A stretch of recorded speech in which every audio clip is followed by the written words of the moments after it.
Bueno, pois hola, bo día a todos e a todas. O meu nome é Gonzalo Gesto e vou vos contar un poquinho que é Panxea, que é unha sociedade cooperativa que se dedica ao comercio xusto e ao consumo responsable. Ese é o noso logo e por si hai alguén que non o saiba, Panxea é o nome que se lle dá a un momento xeolóxico no que todos os continentes estaban xuntos e nos parecía significativo poñer ese nome a unha entidade que traballe en comercio xusto, sobre todo en cooperación internacional tamén. Un poquinho de historia. Panxea nace a mediados dos 90, cando se incorpora o concepto de comercio xusto tanto a nivel galego como a nivel estatal. Era un concepto que xa viña de Centro Europa a partir de finais dos anos 60 e a partir de aí hai varias organizacións que nacen a nivel galego que empezan a traballar con criterios de comercio xusto. Pouco máis tarde irían incorporándose tamén ao movimento de comercio xusto moitas cooperativas de consumo consciente e responsable que a día de hoxe prácticamente podemos encontrar en moitas vilas e cidades de Galicia. Se algún de vos ou algunha de vos que estades por aquí coñecedes Lugo, por exemplo, hai dúas, Vico de Grao ou a Cova da Terra. En Vigo, por exemplo, está a Aldea Cooperativa ou está Árbore. A xente que se acerque, por exemplo, a Coruña ten varias tendas de comercio xusto, etc. E nos últimos anos sí que é certo que o comercio xusto se foi incorporando a outros espacios como poden ser incluso as grandes superficies ou supermercados tradicionais. As perspectivas de futuro son que o movimento de comercio xusto seguirá medrando con eses debates, por exemplo, que logo, en petit comité fora poderemos comentar que vos parece o feito de que se incorpore ou non o comercio xusto a grandes multinacionais que poidan comercializar algún café de comercio xusto ou que se poida vender comercio xusto, por exemplo, en grandes superficies, como vos decía, ou en supermercados. O posicionamento de Panxea foi incorporar desde o principio o comercio xusto tradicional a un concepto que queríamos darlle unha volta. Queríamos que fora un comercio xusto máis transformador, que non consistira solamente en mercar cousas, que a xente poidera tomar o seu chocolate ou que poidera tomar un poquinho de azúcar, sino que ademais tuveron implicacións a nivel persoal, a nivel colectivo e a nivel social.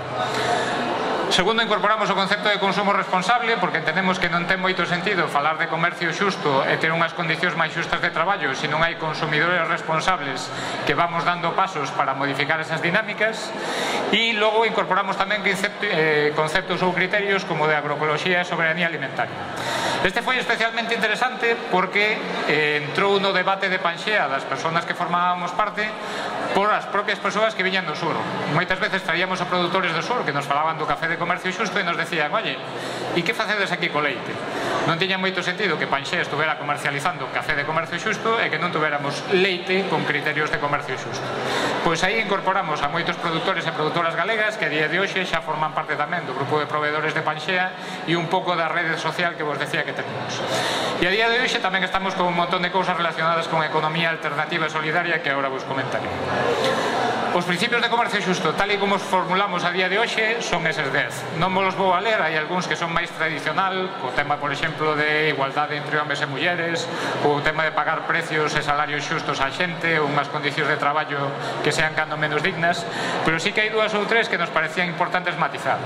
Unha é a número 6, que queremos traballar con entidades que teñan un funcionamento aberto, participativo e democrático en todos os eidos do seu funcionamento, e tamén o número 8, porque tamén aporta un matiz diferencial. Entendemos que se queremos facer un respeto polo medio ambiente non pode ser solamente nun dos elos da cadea, sino que ten que ser integral.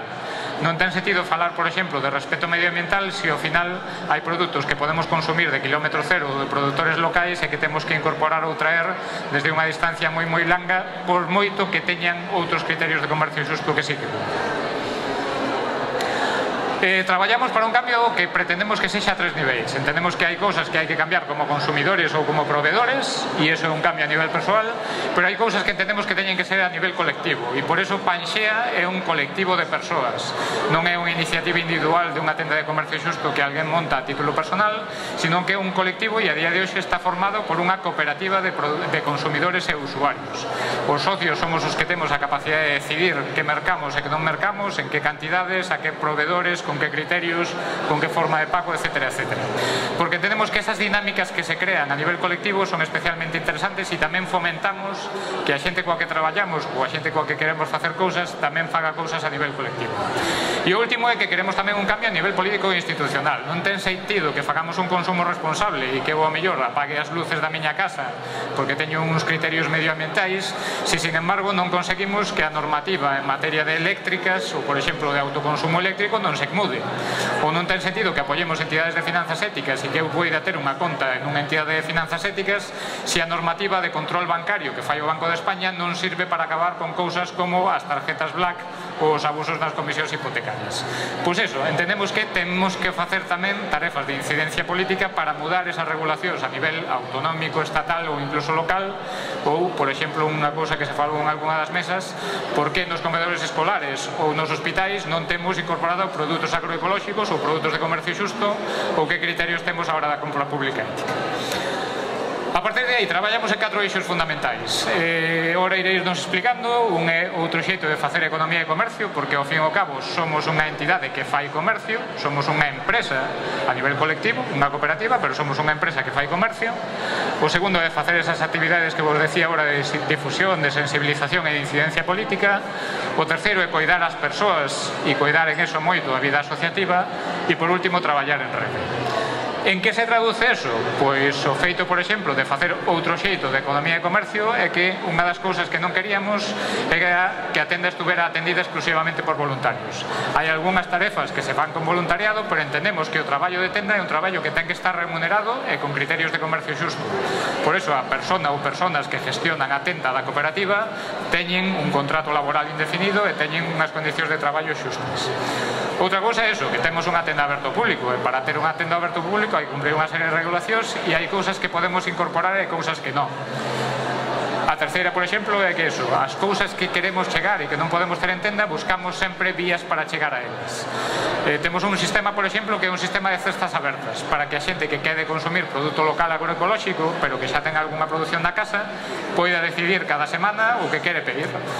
Traballamos con colectivos, como vos decía antes, e, por exemplo, en produto local, traballamos con 2 colectivos de produtores agroecolóxicos do entorno, non necesariamente certificados, ese é outro debate, o debate das certificacións en comercio xusto na agricultura ecolóxica, sempre que cumplan criterios medioambientais cos que estamos de acordo. Se non están certificados, pero podemos coñecelos, coñecer a súa explotación, como traballan, para nós é máis importante a relación de confianza que o mellor un sello que pode ser un poquinho máis apersonal e que o mellor non comprende todo eso que vos decía antes dese concepto medioambiental en sentido amplio.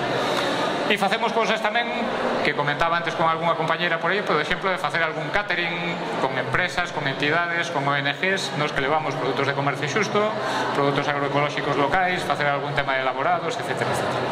Se vos queredes achegar a tenda, unha das cousas que apostamos tamén foi que a tenda fose aberta ao público. A tenda é da cooperativa e os cooperativistas temos descontos e temos ventaxas, pero calqueira persona que queira comprar e que por motivos persoais non queira ou non lle interese ou non se poida facer socia, que poida participar. Tamén a nivel asociativo podemos darlle a posibilidade de que a xente poida ser socio de formas diferentes. Hai socios que son socios a nivel individual, pero hai socios que son socios colectivos. En Santiago, por exemplo, é unha cousa curiosa que nos demandaban e que incorporamos, que é os pisos de estudiantes.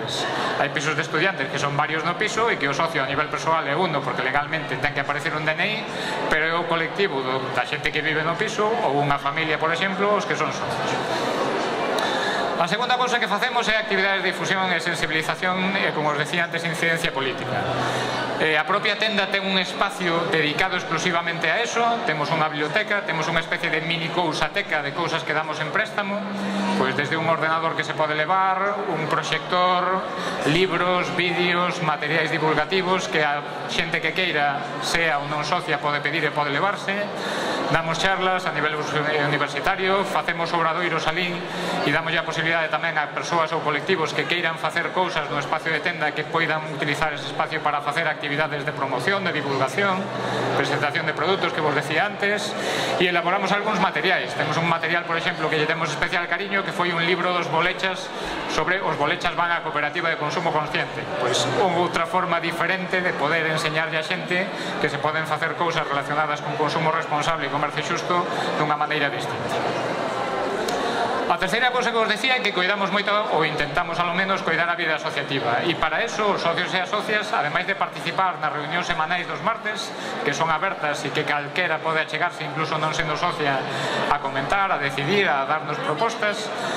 Temos 2 asambleas anuais, unha un pouquiño máis festiva que suele ser en torno a este mes, na que temos ademais actuacións en directo no local.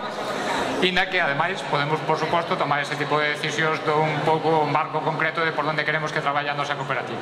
E no verán intentamos facer unha asamblea, que é a Asamblea Xeral Ordinaria, onde se aproban contas, etcétera, etcétera, pero intentamos facela en espacios de proveedores cercanos.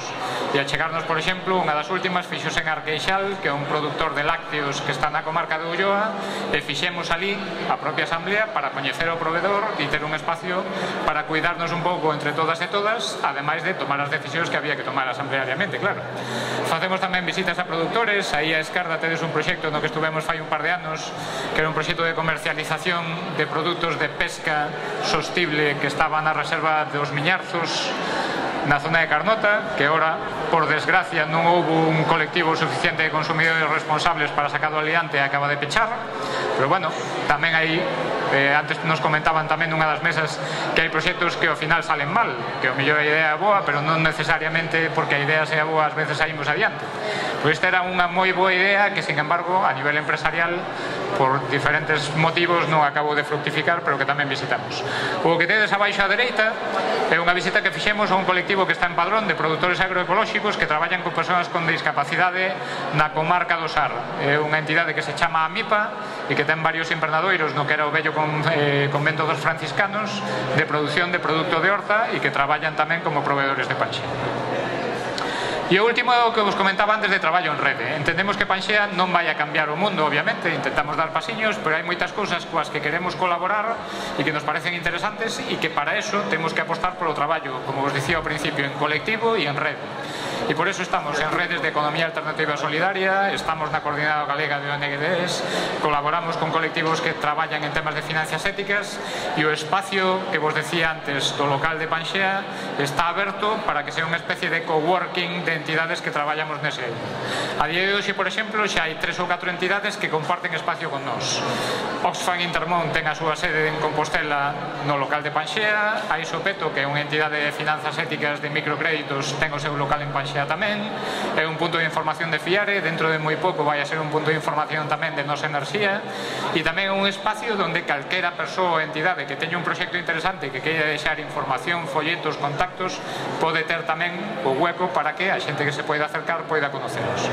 Por último, traballamos tamén con unha entidade que se chama Sodepaz, que traballa en temas de turismo responsable e cooperación internacional do desenvolvemento e que está empezando a elaborar proxectos tamén de turismo responsable e consciente aquí en Galicia, con proxectos, por exemplo, na Ribeira Sacra de albergues con criterios agroecolóxicos, etcétera, etcétera, e tamén con esa dimensión social e que tamén nos parecía moi interesante.